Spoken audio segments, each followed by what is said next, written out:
En esta ponencia vamos a analizar los efectos históricos perdurables del gobierno de la dictadura de la Junta Militar de Gobierno que se estableció con un golpe que derrocó a Carlos Julio Arosemena en 1963 y fue derrocada en 1966.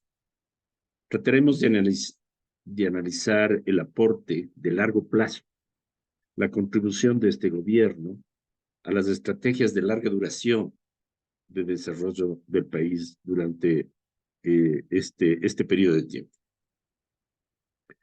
Bueno, si comenzamos con una visión más amplia, una visión de conjunto, veremos que en general los gobiernos ecuatorianos han sido inestables, han estado dominados por la falta de continuidad de las políticas de desarrollo principalmente, y se han caracterizado por una vinculación muy fuerte con los grupos dominantes de poder y por otros fenómenos socioeconómicos, como por ejemplo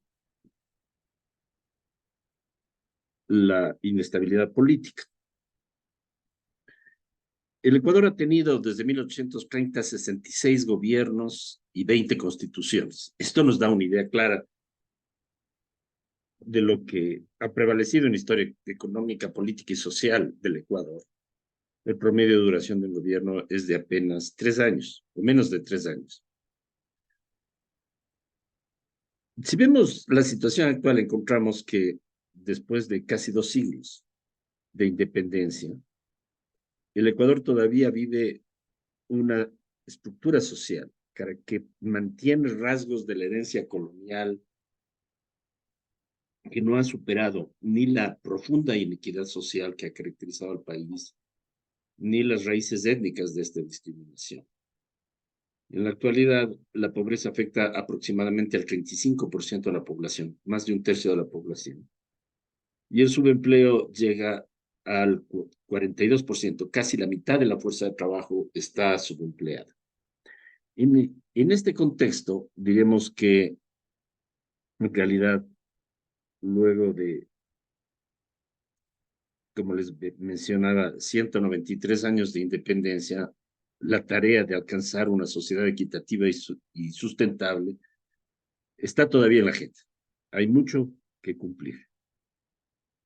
Si analizamos más específicamente el siglo XX, encontramos que, pese a la enorme inestabilidad política, sobre todo en algunos momentos de este siglo, pocos gobiernos dejaron huellas perdurables en las estrategias históricas del desarrollo del país.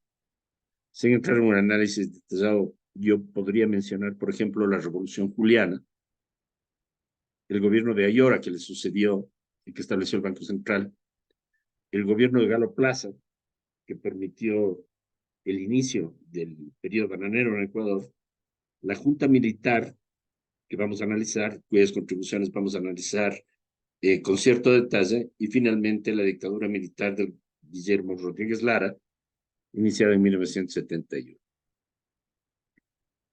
Aquí tengo algunas tesis que voy a tratar de demostrar en esta presentación. Yo pensaría que los 4 aportes fundamentales del gobierno militar son las siguientes. En primer lugar, el fortalecimiento de la planificación nacional como un instrumento de mediano y largo plazo que permita guiar las acciones del Estado en el proceso de desarrollo.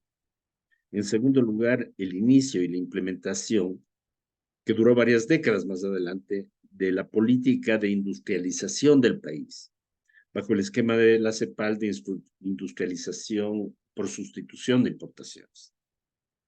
En tercer lugar, la dictadura militar de la época estableció un contrato con Texaco que permitió años más tarde el inicio de la explotación petrolera en la Amazonía y por consiguiente marcó un hito importante en la diversificación productiva del país al iniciar el periodo petrolero que duró más de 50 años.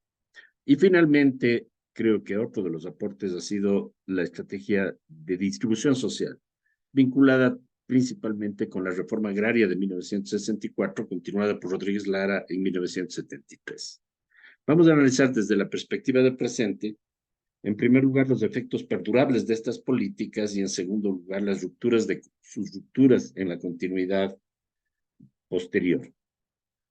Como contexto general, tenemos que aproximarnos a la situación socioeconómica del país a inicios de los años 60 y particularmente la crisis bananera que golpeó gravemente el país, sobre todo en el año 1965, como vamos a ver a continuación.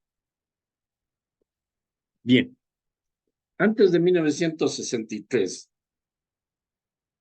el Ecuador siguió desde su independencia prácticamente, desde su inicial vinculación que fue consolidándose hacia 1860 con el mercado mundial, el modelo primario exportador, que básicamente establecía que los países latinoamericanos podían alcanzar un proceso de crecimiento, diversificación productiva y desarrollo social, vinculándose, de acuerdo con la teoría de las ventajas comparativas, al mercado mundial como exportador de aquello en lo que tenían ventajas, y las ventajas principales en el caso ecuatoriano y muchos otros latinoamericanos estuvieron dados por ventajas obtenidas de su dotación de recursos naturales, la exportación de productos agrícolas en el caso ecuatoriano, y también por las ventajas adquiridas por la provisión de mano de obra barata en productos intensivos en empleo.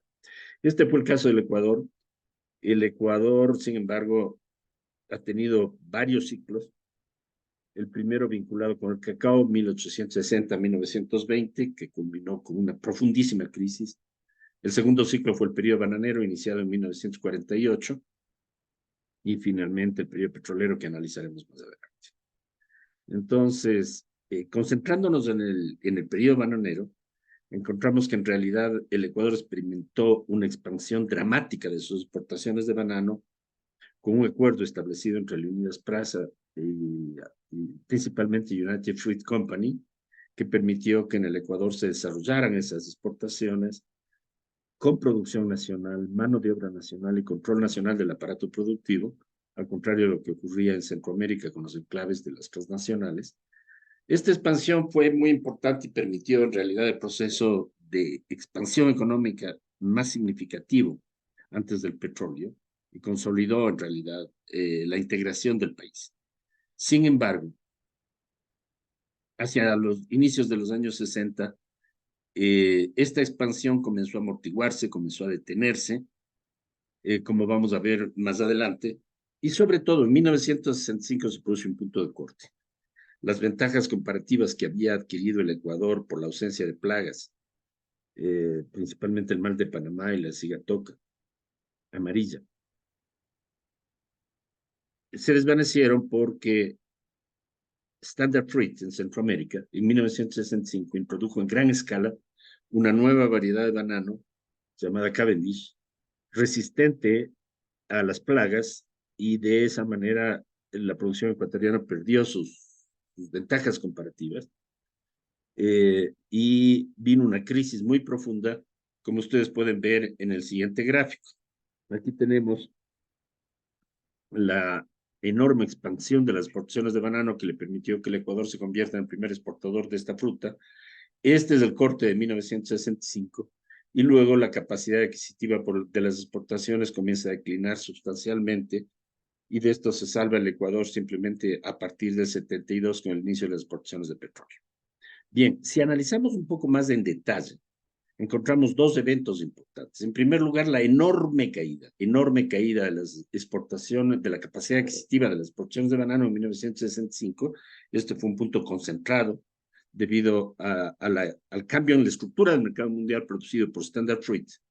Y en segundo lugar, si analizamos un poquito el contexto de los 60, ya vemos que desde 1960 la capacidad adquisitiva de las exportaciones comienza a declinar sustancialmente, se recupera un poco, y los años de la dictadura militar, 64, 65 y 66, están marcados por una enorme crisis en la vinculación del país al mercado mundial, que se traduce también en una situación de inestabilidad económica y política, como vamos a ver. Bueno, este gráfico introductorio nos da una idea de larga duración de esta vinculación del Ecuador al mercado mundial y de sus estrategias de desarrollo, aquí tenemos el ingreso por habitante en un periodo muy largo de tiempo, desde 1950 hasta el 2027, en realidad, con unas proyecciones del FMI. Esta base de datos está basada en datos internacionalmente comparativos, pero nos muestra claramente cómo el periodo bananero en general fue un periodo de crecimiento no muy rápido, pero bastante sostenido a lo largo del tiempo, mientras que en el periodo petrolero hemos tenido saltos abruptos seguidos de declinaciones muy profundas, como se ve en el gráfico. Bueno, yo quiero concentrarme un poquito más en una visión parecida, obtenida por datos que recientemente ha publicado el Banco Central sobre la misma cifra, pero con una metodología ligeramente distinta. Estos datos corresponden de nuevo al ingreso por habitante del Ecuador desde 1927 hasta la actualidad. El último dato es de 2022. ¿Qué encontramos aquí? Encontramos los efectos dramáticos de la crisis cacaotera, con un ingreso muy bajo y en estancamiento, que a partir del 41, con la intervención de Estados Unidos en la guerra, el Ecuador comienza a crecer muy rápidamente, exportando productos como balsa, que eran muy estratégicos, y esto se mantiene por el auge bananero, que fue muy, muy rápido y que produjo un crecimiento muy sostenido. Y aquí ven ustedes en que desde 1960 este crecimiento comienza un poquito a amortiguarse. En 1965 se inicia la crisis bananera con una profunda declinación y en general la economía hasta fines de los años 60 se encuentra más o menos estabilizada. Esto quiere decir casi sin crecimiento, y este es el contexto de la dictadura militar. Aquí lo tenemos un poco ampliado. Vemos las mismas cifras, pero lo que está en celeste nos muestra los años de la dictadura militar, 1963, 64, 65 y 66. Observen que por el impacto causado por el cambio dramático que se produce con la introducción de Cavendish por Standard Oil, las exportaciones ecuatorianas colapsan en 1965 y eso produce una caída bastante fuerte del ingreso por habitante en el Ecuador, que desencadenó una crisis económica que condujo al derrocamiento de la dictadura militar por parte de grupos importadores que estaban fuertemente afectados por las políticas del gobierno. Pero la otra conclusión importante es que el periodo del gobierno de la dictadura militar es un periodo de estancamiento y crisis en el sector externo y por consiguiente de crisis económica bastante profunda. ¿Qué hizo el gobierno militar para superar este contexto? Bueno, lo primero que es importante establecer es que el gobierno militar siguió básicamente las estrategias de desarrollo promovidas en aquel entonces por la CEPAL. De acuerdo con Raúl Previch y con la CEPAL, el mercado no conduce al desarrollo en América.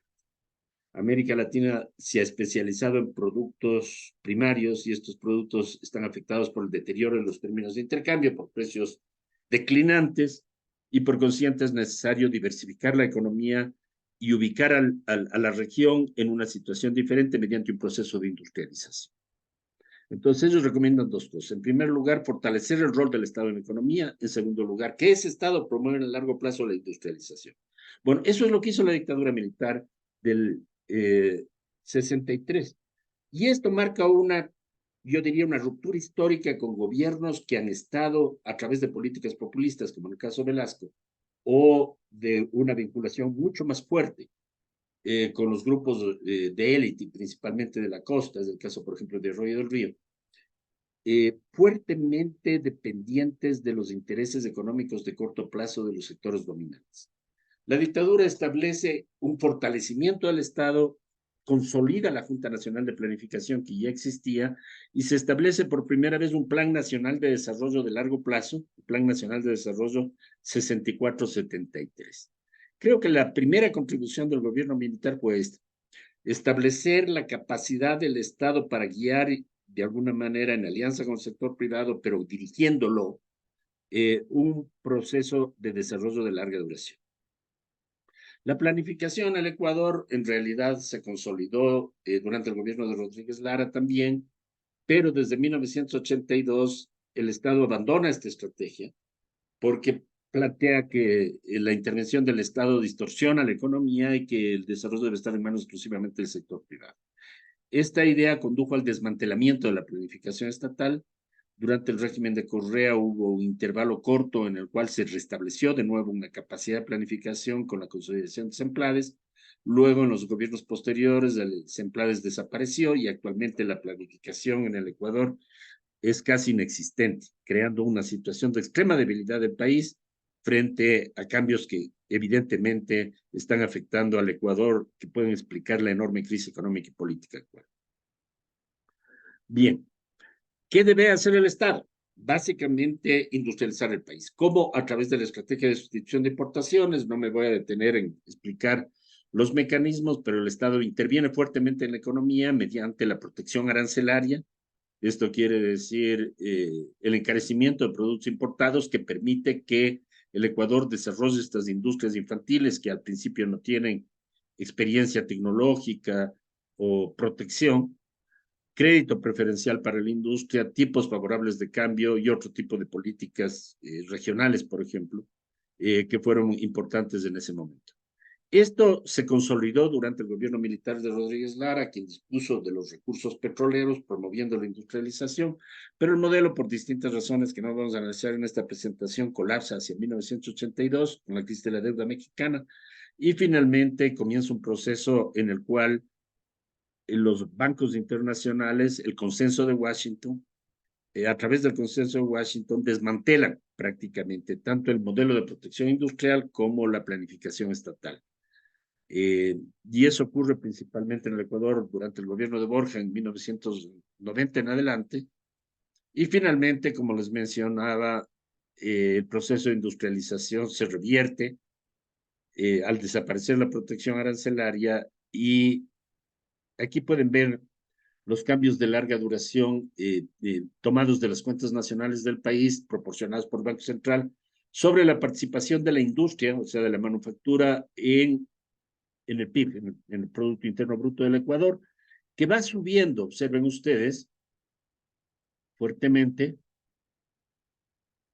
hasta aproximadamente 1998, y a partir de ese momento, este es el proceso de industrialización del país. A partir de ese momento lo que tenemos es lo contrario, un proceso de reprimarización de la economía, de desindustrialización, y desde inicios del siglo XXI en adelante, la participación de la industria comienza a declinar hasta volver a límites comparables a los existentes hacia inicios de los 70, ¿sí? Por justamente la integración del país al mercado mundial, por ejemplo, la competencia china, hindú y de otros países del mundo bajo esta estrategia de integración del Ecuador al mercado mundial mediante acuerdos de libre comercio y apertura de la economía, lo que ha creado efectos muy negativos sobre la capacidad de manufactura en el país. Bien. Además de la industrialización, se promovieron políticas de respuesta en el corto plazo frente a la crisis bananera. ¿Cuáles fueron principalmente? En el caso del banano, lo que se hizo fue promover la creación y consolidación de nuevos mercados, los países socialistas de aquel entonces, la órbita soviética, el Medio Oriente y el mercado europeo, que estaban menos controlados por las transnacionales norteamericanas que estaban desplazando al Ecuador del mercado mundial. Se promovió también fuertemente la consolidación de las exportaciones de café y cacao, que era el segundo y tercer producto más importante que se exportaba el país. Pero el cambio más importante fue el inicio de actividades conducentes a lo que luego fue el periodo petrolero, con un contrato con la empresa, con el consorcio Texaco Gulf, que permitió el inicio de la exploración petrolera en la Amazonía Norte. Y esto se consolidó a través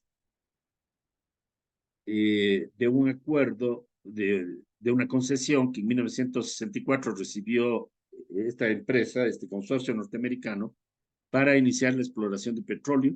En 1967, después de la caída de la dictadura, se perforó el pozo Lago Agrio número 1 con resultados productivos y desde 1972 el Ecuador es un exportador de petróleo.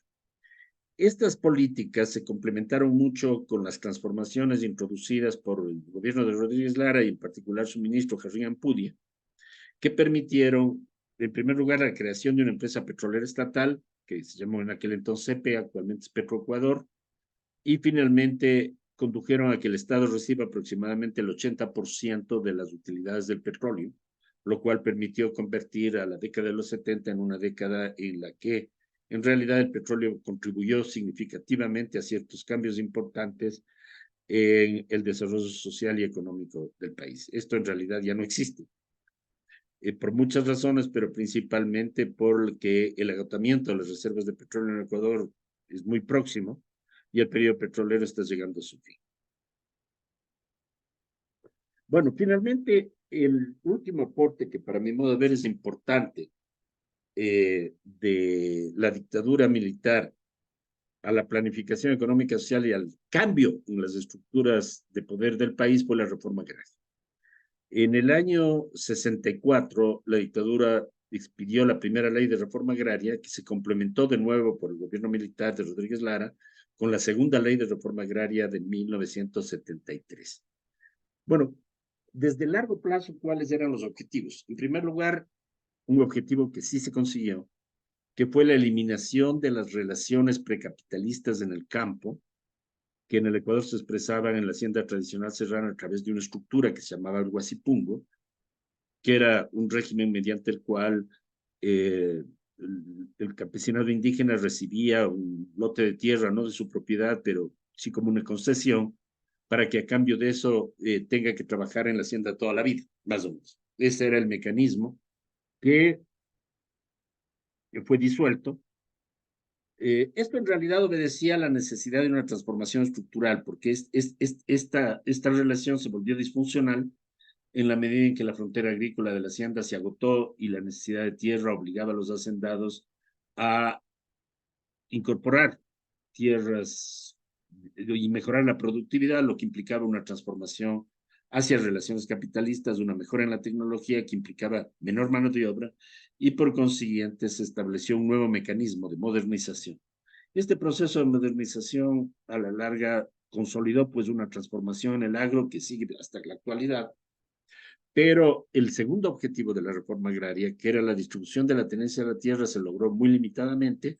Aquí tenemos los coeficientes de Gini que nos muestran que en realidad la concentración de la tenencia de la tierra bajó antes de la reforma agraria de 0,86 y después de dos reformas agrarias en el año 2000 bajó solo a 0,80.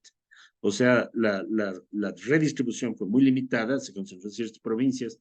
Chimborazo, por ejemplo, la zona rosera del Guayas, pero no alcanzó una significación nacional. Aquí tenemos datos más detallados que nos permiten analizar esto eh,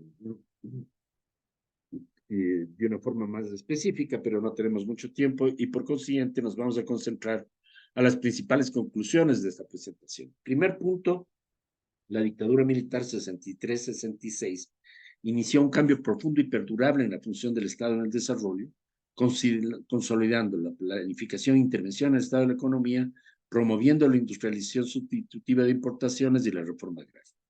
La mayor parte de estos cambios articularon estrategias de desarrollo, al menos hasta 1982, con la crisis de la deuda y el cambio hacia políticas inspiradas en el consenso de Washington, que a la larga han desmantelado muchas de las contribuciones históricas que se iniciaron en el tiempo del gobierno militar 63-66. Sin embargo, considero que las huellas estratégicas, por ejemplo, un avance que todavía existe en la capacidad de manufactura del país, que fue el resultado de 20 años de industrialización promovida por el Estado, una cierta redistribución que de todas maneras se dio en las estructuras agrarias y la capacidad que el Estado mostró para, de alguna manera, liderar el proceso de desarrollo, han dejado efectos perdurables, aunque en mi impresión, las políticas neoliberales en gran parte han ido desmantelando estos aportes y conduciendo a una situación que yo considero como crítica en la actualidad en la historia del país.